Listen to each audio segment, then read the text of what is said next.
Hello बच्चों, welcome to Nandan coaching zone. कैसे हैं आप सभी लोग।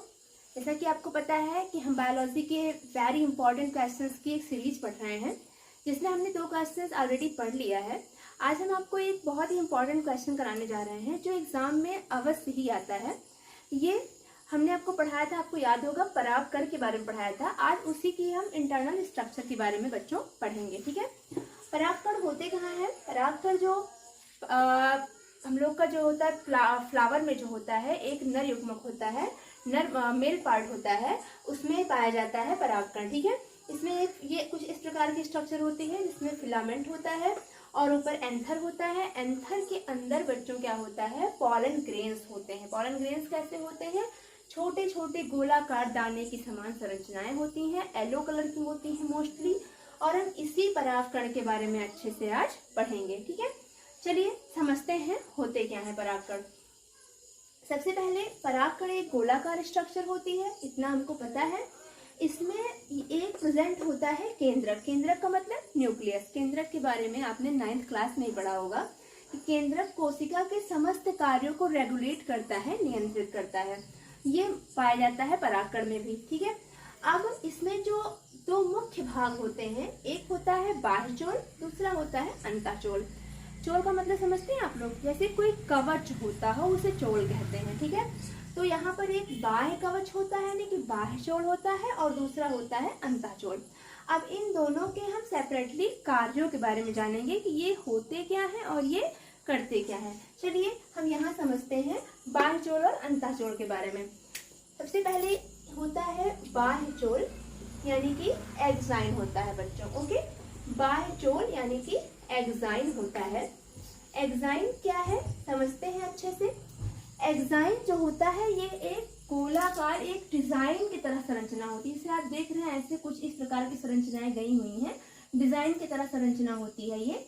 और ये एक जगह पर इसमें छिद्र होता है बच्चों, इसे जनन छिद्र कहते हैं। ये एक बहुत ही इंपॉर्टेंट प्रतिरोधी पदार्थ की बनी होती है। किसकी बनी होती है, एक प्रतिरोधी पदार्थ की बनी होती। प्रतिरोध तो आप लोग फिजिक्स में पढ़ ही चुके होंगे।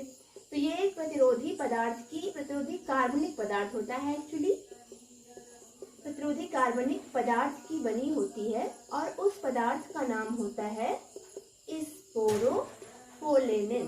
क्या नाम होता है उसका, स्पोरोफोलेनिन नाम होता है। ये एक ऐसा पदार्थ होता है जो ना तो जल्दी नष्ट होता है, कोई भी रासायनिक अभिक्रिया इसके ऊपर हो जाती जल्दी ये पदार्थ नष्ट नहीं होता है, और ना ही किसी एंजाइम के द्वारा निम्नीकृत होता है। मतलब कोई एंजाइम भी इस पर कोई अभिक्रिया नहीं कर सकता है।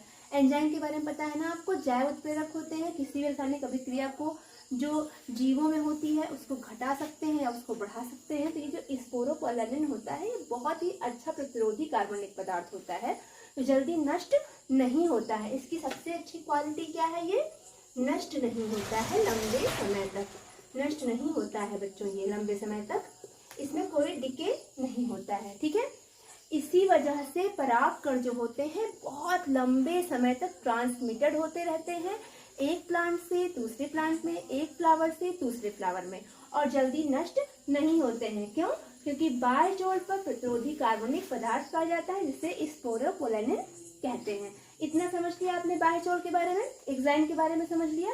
अब हम समझते हैं बच्चों अगला इंटाइन के बारे में। व्हाट इज इंटाइन यानी कि अंतःचोल क्या है, अंदरूनी कवच क्या है। ठीक है, तो इसको आप देखिए अगर ध्यान से, तो यहाँ पर जो ये ब्लू कलर की लाइन दिख रही है आपको, ये अंतःचोल यानी कि इंटाइन है। जैसे मान लीजिए कि कोई वस्तु है, उसके ऊपर बाहरी कवर कुछ कठोर पदार्थों की बनी हुई है। ठीक है, बाहरी परत कठोर पदार्थों की बनी हुई है जो जल्दी से नष्ट नहीं होती है, और उसके अंदर की जो लेयर है थोड़ा सॉफ्ट है, मतलब बहुत सॉफ्ट नहीं है अकॉर्डिंग अ प्लांट, लेकिन थोड़ा सा सॉफ्ट है, और ये भी नष्ट नहीं होती है। अब देखिए इंटाइन जो होती है किससे बनी होती है बच्चों, सेल्यूलोज। सेल्यूलोज के बारे में आपको पता है, इसका पाचन जल्दी नहीं होता है ना, इतना तो पता है ना।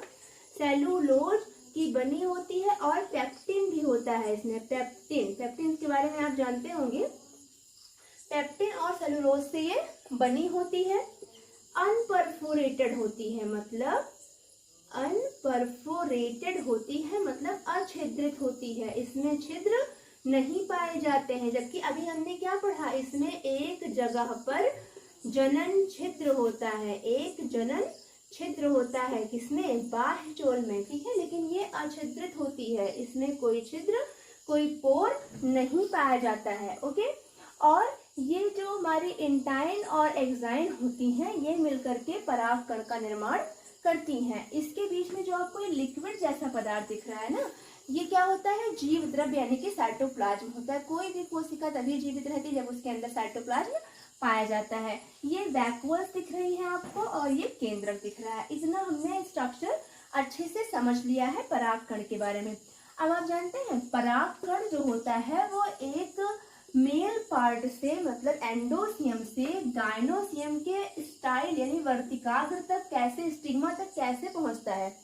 जब पहुंच जाता है ना तो वो टूटता है, यानी कि उसमें विभाजन होता है। कौन सा विभाजन होता है बच्चों, जब ये परागकण में होता है अर्धसूत्री विभाजन। कौन सा विभाजन होता है परागकण में, अर्धसूत्री विभाजन होता है, जिसके परिणाम स्वरूप इसमें दो तरह की कोशिकाएं बनती हैं। कौन कौन सी, एक बनती है कायिक कोशिका जिसको कहते हैं एक्टिन सेल, दूसरी बनती है जनन कोशिका जिसको कहते हैं जर्म सेल।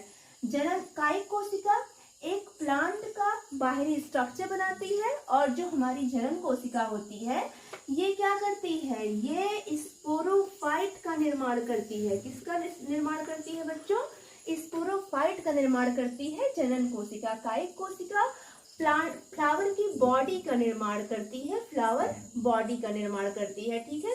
बाकी सारे स्ट्रक्चर सेम है, इसमें भी साइटोप्लाज्म फिलअप हुआ है, भरा हुआ है। और अगले वीडियो में हम आपको बताएंगे कि स्पोरोफाइट का निर्माण कैसे होता है, फर्टिलाइजेशन कैसे होता है और डबल फर्टिलाइजेशन कैसे होता है, इसकी चर्चा हम अगले वीडियो में करेंगे। अब आपका ये क्वेश्चन जो कि बहुत ही इम्पॉर्टेंट क्वेश्चन है बच्चों, इसका स्ट्रक्चर आप लोग ड्रॉ करिए बार बार। इसके बारे में मैंने बताया, बाह्य चोल होता है, अंतःचोल होता है, दोनों किससे बना होता है ये मैंने बता दिया है। फिर जब इसका विभाजन होता है परागकण का, दो तरह की कोशिकाएं बनती हैं, कायिक कोशिका यानी कि एक्टिन सेल, जनन कोशिका यानी कि जर्म सेल। जनन कायिक कोशिका से बनती है फ्लावर बॉडी और जनन कोशिका से बनता है जर्म सेल, ओके।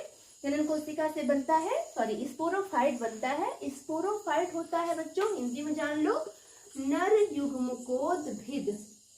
युग्मकोद्भिद होता है। जैसे आपको जब पढ़ाएंगे हम नेक्स्ट चैप्टर यानी कि मानव जनन, उसमें हम आपको बताएंगे स्पर्म और ओवम के बारे में। कुछ उसी प्रकार की संरचना होती है, नर युग्मकोद्भिद और मादा युग्मकोद्भिद। इससे बनते हैं लघु बीजाणु, मादा से बनते हैं गुरु बीजाणु।